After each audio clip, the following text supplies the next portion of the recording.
what can our young Gen Z generation do? Some simple tips, right? Yeah. I mean, if they expect others to play their part, how can we kind of give some tips that what can they do? Oh yeah, it's Yeah. it's very nice. Yeah, see, sustainability do's and don'ts by our young generation. I think there are simple things we can implement in our daily lives. I agree with you. So one of the things is I think our generation should think twice before we do shopping. See, every product we purchase has got an environmental footprint, right from its production, the product we consume, and finally the waste which is generated, it goes to either treatment or it goes to either landfill. So being cautious on this side, thinking twice before we purchase is some simple thing we can do. Second thing, I think this young generation should drive the 3R concept. Understanding the sustainability importance, how can we reduce, how can we recover, and how can we recycle the resource we have today given by environment. One of the example is, like if you say water, see, young generation can easily avoid fast fashion. Today, the fast fashion is there, fast fashion, changing clothes quite often. See, going back to, it's important to understand, these clothes come from where? They come from textile. Do you know each textile industry uses 5 or 6 million liters of water per day? My goodness. The huge amount of water required in the textile processes, and then the effluent is generated, and then you need the technologies and all that. So these are some small things, if you can be cautious about your fashion, somewhere you will be saving water consumption also. The third thing is, waste management, segregate the waste, what Viola is also doing. See, each waste we have today can be of two types. It can be degradable, it can be non-degradable.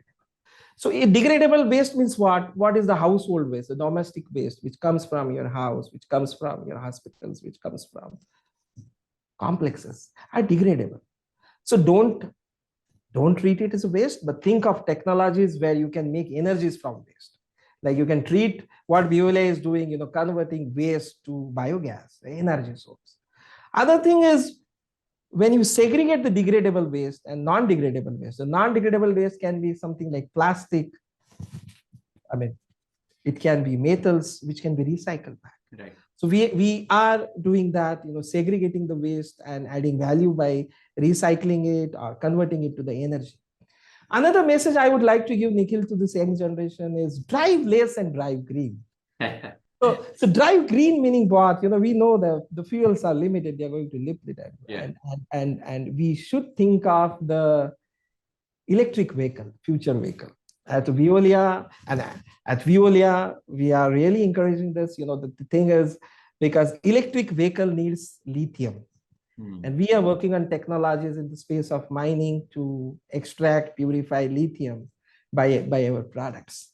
So we doing that, moving from the conventional fuel vehicle to the electric vehicle, we are also helping our climatic condition to improve. We are reducing fuel dependency, and we are also reducing the greenhouse gas emission. These are some of the important things why we should drive green or drive less. The other measures could be go green. Plantation is important. When it comes to global warming, the more trees you plant, you are adding value to the environment. This is what we implement at Viola. Every senior leaders from India or global, when they visit our plant, we have a plantation practice. Excellent. We have a message given there. And lastly, I would say the young generation should focus on renewable energy. That is the future. So think on how can we convert waste to energy. You can convert waste to biogas. You can convert waste to other form of energies.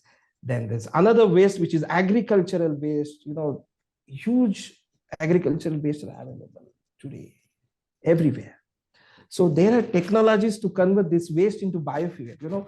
Biofuel is bioethanol it could be generated from two sources. It could be generated from agricultural waste, which is called as lignocellulosic biomass. There are technologies available to treat it and make bioethanol from that. Another technologies are you can also convert the waste gas and ferment it to biofuel, bioethanol. The mandates are coming up by government, you blend 5 or 10%, and that's why the converting the waste gas or waste solid from agriculture or waste gas from refinery to bioethanol is becoming important, and you will see around world people are working on a lot of these technologies. And third thing is also solar energy. We already discussed about that. So that's it, Nikhil. Yeah.